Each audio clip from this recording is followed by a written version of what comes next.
Hello, hello, hello.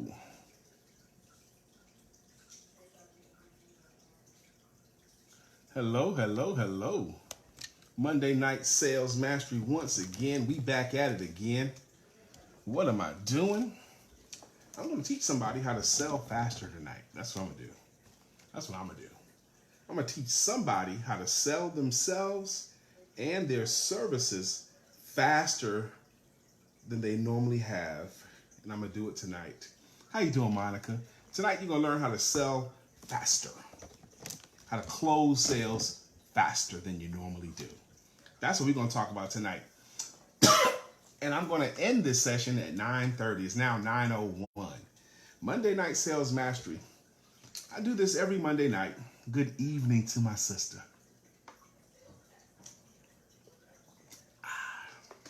I've had a pretty good day.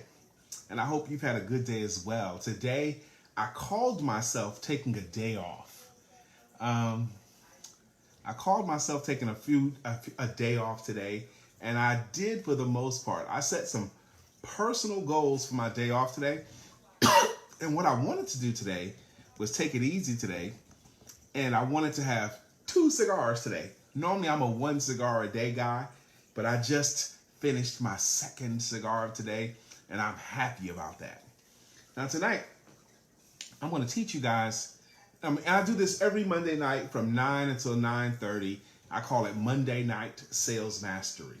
Now, my name is Brian McNeill, for those of you who don't know me, and I am a sales coach par excellence. That means I'm really, really good at it. I've been helping people to sell themselves and their services better than they ever have before for 26 years now. And tonight, there's just so much content. I've written 4 books on sales. And I've got so much content to share that I started to do these little nuggets, these little sales trainings to help people to sell better. I believe that God has uniquely qualified me to help entrepreneurs and salespeople to sell themselves and their services better than they ever have before, so that they can earn more money than ever before. My brother Eugene, how you doing, sir? Now tonight is going to feel like it went really, really fast. And I intend to start training in 2 minutes exactly. I'm going to start training at 9:05. So that means you're going to get 25 minutes of sales instruction. And we're going to cover 3 points in these 25 minutes. 3 points. Now, here's some other things too. Real quick, I know that everyone who stays with me for 30 minutes tonight, you're going to be able to close your sales better than you have before. And this is not what I hope to accomplish. I know it will be true. I know that you're going to learn something right now that's going to help you to close sales faster than you ever have before. Now, what is a closed sale? A closed sale is when they have agreed to buy from you or hire from you and money has exchanged hands. Money has exchanged hands. Where you actually got money that you asked for. That's when the sale is closed, right? Money has exchanged hands is when the sale is closed. Now, when I train on a higher level, now tonight I'm defining a closed sale as when money has exchanged hands. In an effort to get what you offered, they agreed to pay and they gave you the money and you got it. That's when the closed sale. Now, when I train on a higher level, I would say that's the opening of the sale. Hello, Dr. Nolliday. How you doing, my sister? I would tell you that's the opening of the sale, which is the opposite of what I'm training tonight. I'm training tonight that a closed sale is when they have agreed, they understand what you offer, they agreed to pay you the money you asked for, and they gave you the money and you got the money. That's when the sale is closed. Now, I started in the world of professional selling. It's now 9:05. Here we go. I started in the world of professional selling in 1993. That's when I started selling. It was a straight commissioned sales job. We sold home improvement is what it was. And that means if you don't make a sale, you don't eat. That's what it was, straight commission. If you don't bring money in, you don't get paid nothing. That's what it was. And I was bad at it for 8 months until I started reading about how to sell. And I picked up my first book, was called How to Master the Art of Selling by Tom Hopkins. And I started turning those pages and I started to sell better. Then I discovered a book called by Zig Ziglar, Secrets of Closing the Sale. And I read that book, Secrets of How to Close a Sale, how to get the customer to give you the money. And then I read the third book I read was called The Greatest Salesman in the World by Og Mandino. And I just kept reading and reading and reading all throughout the 90s. And by my own count, I've read more than 700 books on selling, personal development, and sales management and leadership. That was the categories that I kept reading. And I read a page at a time. That's what I did. And then when I got the great idea of start training other people, opening up my own sales training company, my first sales training company is called Rhino Sales and Seminars. And I was training contracting companies, home improvement companies, pest control companies, lawn maintenance companies, contracting companies, building companies. That's where I started at. I started training those folks. My very first sales training gig was at a real estate office where they had 8 salespeople. So I studied how to sell real estate. But although I never had a real estate license, I still have real estate agents as clients to this day, because real estate agencies typically train them on the real estate business, but Brother Brian teach them how to sell it. So now, let's talk about, how you doing, Theon Weir? How you doing, Anthony? Here we go. How to sell faster. That's what you're here to learn tonight. And I'm going to accomplish this goal by 9:30. I'm going to cover 3 points. First things first. What problem is solved by you and your services?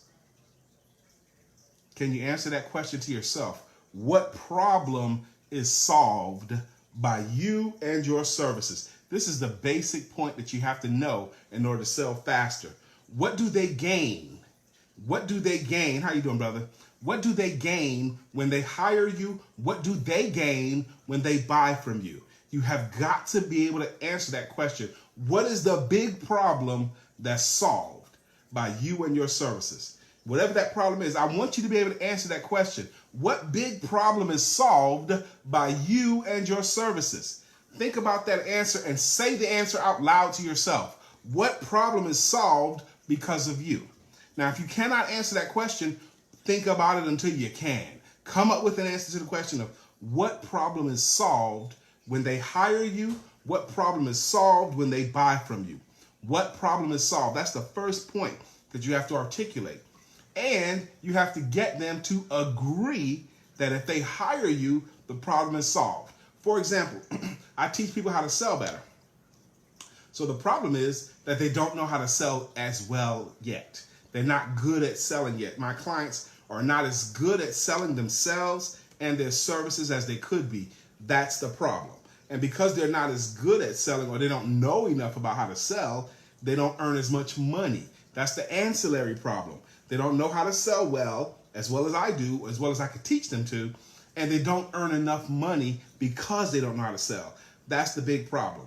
So if I was presenting this to Dr. Nala Day, and I let her know what I do, and she agreed, if we talked enough, and she agreed that if she sold better, she would earn more money. That's the problem. I'm the solution, and that's the problem. If she agrees with me that I can help her to sell better, this is the first point that you have to accomplish in order to sell your services better. Your potential clients have to agree with you that the problem they're having would be solved by you and your services. So if using Nala as an example, if I showcase to Nala that I have a knowledge base, if I demonstrate to her that I could teach her something that will help her to sell better, and if she agrees that I could help her to sell better, this is irregardless of the money.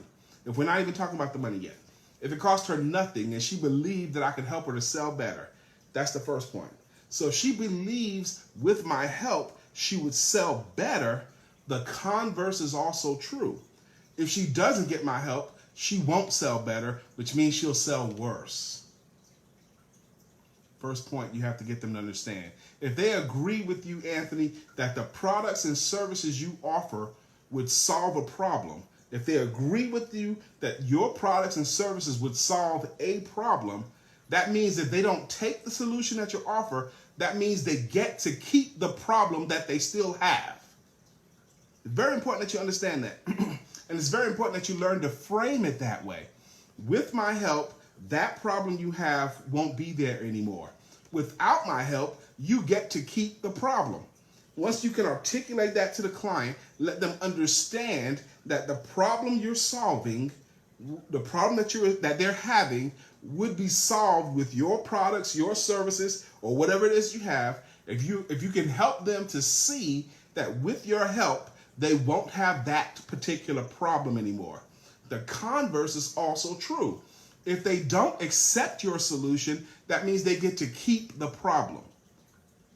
Get them to agree on that first, and then say statements like this. Now, if you agree that my help would solve that problem, you're also agreeing without my help, you get to keep the problem. And that's not what I'm here to talk about. I don't want you to keep your problem. I don't want you to lose in any area. What I want to do is to help you to win and win big. Back on my services as an example, if they agree that I can help them to sell better, and if I can help them to earn more money by not taking my help, that means they're agreeing to, or they're accepting not selling as well and not earning as much money. And who would want to do that? There's a premise you need to keep in your head. No one does anything on purpose to make their situations worse off. They're not going to accept your solution if they believe your solution is going to make them worse off. If they believe your solution would make their situation better off, they can take your services, right? They can take your services. And if they don't take your services, what they're saying to themselves, that they're willing to keep the problem for longer. And why would they ever do that? Why would they ever agree to keep a problem that would be alleviated by you and your services? This is a principle that you need to have in your head, that you need to present, that you believe they're better off. Are they better off keeping their money, or are they better off having the solution you offer? And if you're not certain that they're better off with you and your solution versus them keeping their money, you need to work on your services or work on your products until you are certain. If you are certain that they'd be better off hiring you than not hiring you. That's the first principle. What problem is solved by you and your services? You must be able to articulate that. And it takes no time. It takes mere minutes. It takes minutes for you to be able to convey what problem that you and your services and your products solve. Start with that. Amen? Now, amen means you heard, understand, and agree. Do you guys agree that's the starting point of you being able to sell better than you ever have before so that you earn more money than ever before? What problem is solved? That's the first point. I'm going to cover 3 points tonight. First point is what problem you solve, and make sure that you can articulate how they're better off with your solution versus keeping the problem. And you really have to frame it that way. Without your help, they get to keep the problem. With your help, they no longer have the problem anymore. Amen? Somebody give me an amen if they agree with what I've said so far. How you doing, brother? Henry, how you doing, sir? Amen. Thank you for my amen, brother Anthony. That's the first point. Now, when I first started selling and learning how to sell, I became a hot shot. Okay, I became a star in my company. My company had 15 salespeople there, and we had 17 offices between North Carolina, South Carolina, and Virginia. Okay, that's right. We're going to talk about how to get more money. We had 17 offices, and I became the sales rock star with them. But back then in the 90s, I thought the key to becoming a great salesperson was to become a great sales closer. So I devoted, thank you for the amens. So I devoted a lot of my study to how to close sales. And back in the 90s now, and we're in 2020 now. This is 25, 30 years ago. I thought the key to being a great salesperson was being a great closer. And I got cocky with it. I learned over 100 different ways to close sales. My legend actually started in 1996 when I wrote a report called the 22 Must Closes. 22 ways I felt that all salespeople should know how to ask for money. There was 4 sales closes that I wanted you to use before you ask for the money, that you could choose from before you ask for the money. 4 of them you used, 4 different ones you could use when you asked for the money. There was 4 more you used when you had a little bit of resistance. There was 4 more you used when there was a lot of resistance. And there was even 2 more you used when you was trying to get kicked out or get the sale, when you went for broke, okay? Fast forward to today. I do not believe you need 100 ways to ask for money.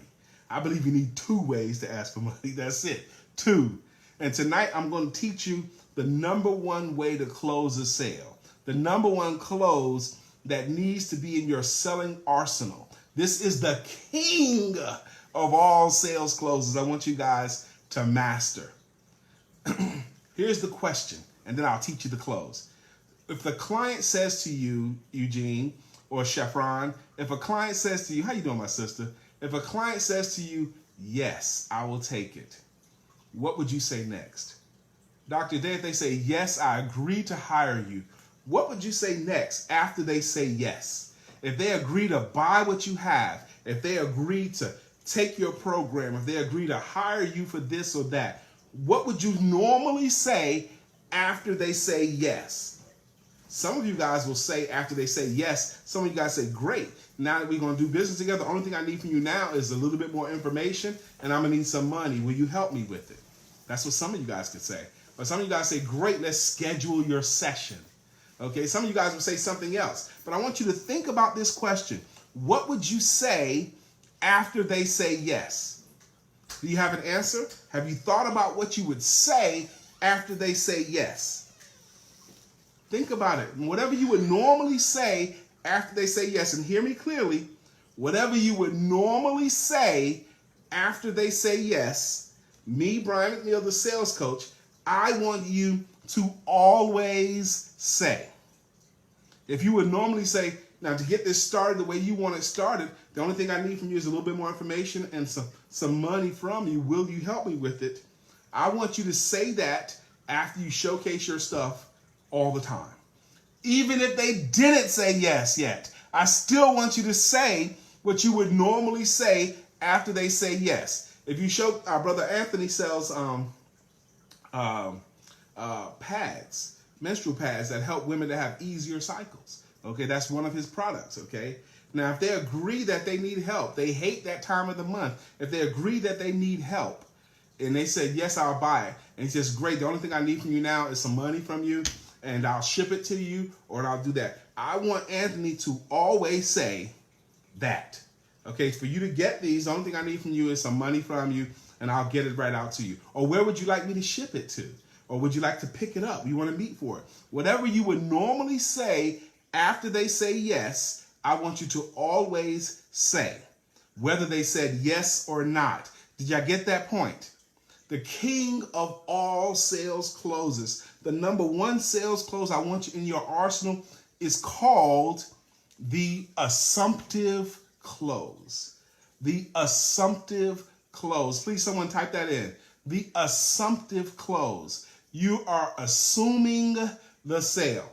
I want you, if they agree to hear what you have, if they want to know anything at all about it, if they're willing to give you a minute to showcase what you have and to offer it to them, the moment that they agree to see what you have or hear your story, I want you to assume that they're saying yes to you. And what I said is the assumptive close. I want you to assume everyone that you're showcasing your products to or your services to, assume that they're saying yes. It's called the assumptive close. And whatever you would normally say after they said yes, I want you to always say.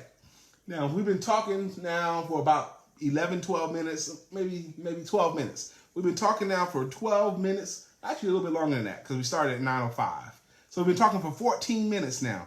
Has anyone already gotten any value? I still have another point I want to cover. Has anyone already found value in learning to answer the question for yourself, what big problem is solved by you and your services, and being able to articulate to the clients, what problem is solved by you and your services? That's point number one. Point number two is I want you to always assume the sale. In professional sales, we train each other to stay away from absolute terms, always, onlys, and nevers. But I'm giving you an always tonight. I want you to always say whatever you would normally say after they say yes. I want you to always say it, whether they said yes or not. Amen? Amen. Why do I want you to do that? Because most people have a great difficulty saying no. They'll try to stall you out because no seems so final, which leads right to the last point.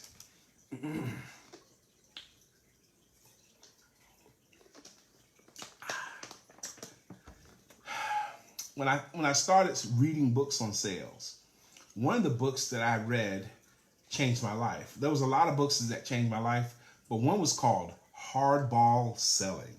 Now, again, this is in the 90s, and I don't think you can get away with that today. You can't sell today with 100 different closers. You can't high pressure anybody today. Those days are gone. You can't sell like that at all anymore. But one of the principles of hardball selling still helps me today. Okay? Has anyone already gotten any value? If you've already gotten some value, just put in the comments value, and that will encourage me to keep carrying on. Okay. One of the principles in hardball selling is when salespeople are in the position of whether they want to ask for the business or not ask for the business. If you want to ask for the business or not. And because some reason you won't ask for this because you don't want to come across as pushy. And sometimes salespeople feel like it's a damned if you do and damned if you don't. It's actually only damned if you don't. You should always ask for the business specifically. Ask for it. And when you ask for the business, what you're going for is, thank you very much, Anthony, is a yes or a no. If you go for a yes or a no from the clients, look, I'm going to offer it to you the best way I can. Thank you, Monica. I'm going to offer my services to you, Monica, the best way I can. And when I'm finished showcasing it to you, I'm going to offer it to you. And if you like it, if you believe it will be a benefit to you in your life, if you believe you'll be better served for it, say yes to me, accept my offer to you, and then let's move forward. But if you don't believe you're going to be better served, if you don't believe your life will be better in some kind of a way, if you don't believe that you'll be able to sell yourself and your services better, if you don't believe that big problem, how you doing, brother Evan? If you don't believe that big problem that's solved by your services is worth solving now, just simply tell me no. I'm a big boy. I've been told no a lot of times. I can handle a no. Would you agree to tell me yes or no? If you could get a client agreeing to tell you yes or a no, about half the time it'll be yes, and about half the time it'll be no. Just the principle of going for a yes or a no is going to help you to close your sales at a higher percentage than you currently do. The problem with most entrepreneurs today, and this is not going to sound pretty, but I talk to entrepreneurs every day. I talk to salespeople every day. That's my livelihood. And here's what I find the biggest crime that most entrepreneurs are committing. The crime that most entrepreneurs are committing is they never, ever ask for the business. They don't even ask for it. What they'll do is they'll demonstrate what they have. They'll showcase value. They'll talk about how great their stuff is, but they never say any words at all about will you hire me or will you buy from me? Will you give me money for this? What they do is they showcase their stuff, tell the people about it, and then they wait, and then they hope that the potential client will figure it out on their own, and the client will raise their hand and say, hey, can I buy it? What you're doing is, when you do it like that, when you don't specifically ask for what you want, when you do that, when you don't specifically ask for what you want, you are operating in what's called low probability selling. You're trying to get the client to do your work for you, and they're just not gonna. They're just not gonna do your work for you. You have to do your work. The way I want you guys, can you repeat the assumptive close again? Yes. Here's the question. The question is, what would you normally say after the client says yes? What would you normally say after the client says yes? And whatever you come up with as what you would normally say after they say yes, I want you to always say that. So again, as an example, if you would normally say something like, to make this happen the way you want it to happen, the only thing I need from you now is a little bit more information, and I'm going to need some money from you. Will you help me with it? Okay, if that's what you would normally say once you finish showcasing your stuff, and it could take you a minute to do this, or it take you 3 minutes to do this. I believe if you offer an intangible service, you can sell your services within 4 minutes or less. Yes, I do believe you could sell your services within 4 minutes or less. Within about 30 to 35 seconds, you can espouse the benefits of working with you and why they should hire you. You can do that in about half a minute. Yes, you can. And if you don't know how to do that, I will teach you how to do it. I'm not going to teach you how to do it tonight. I've done this on many Monday Night Sales Masteries, but we only got 5 more minutes to go. Here's the 3 points I wanted to cover. What is the big problem that you solve? You need to be able to say the answer to that question. What is the big problem that you solve? And assume the sale. Assume the sale. Assume the money. Assume that they're going to say yes. And whatever you would normally say after they say yes, I want you to always say. And the last point, go for a yes or a no. Go for a yes or a no. Let the clients know you're going to offer it to them because you believe it's a good fit. If they believe it's a good fit as well as you do, give them a chance to say yes. And also give them a chance to say no. Most entrepreneurs today don't give them the chance to say yes or no. They operate in low probability. Here's the way I want you to ask for business. If you're not confident in closing sales, how you doing, Bruce? I didn't even recognize you coming on, brother. How you doing, brother Shay? How you doing? You're very welcome. I'll be happy to repeat. I'm going to stop at 4 minutes, actually.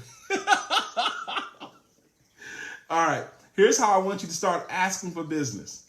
I want you to ask your potential clients to give your services a try. Will you give my services a try? Will you give my products a try? Will you give it a try? It's such a non-threatening way to ask for the money. Will you give my services a try? Such a non-threatening way to ask for the business. And I love that Bruce Hill saying, this is good stuff. Thank you. And he's happy to be here. Brother, I am happy that you're here as well. Sister Cynthia Thompson, hello to you. Absolutely. Again, give them a chance to say yes. Give them a chance to say no. Ask them to give your services a try. I do that with my clients as well.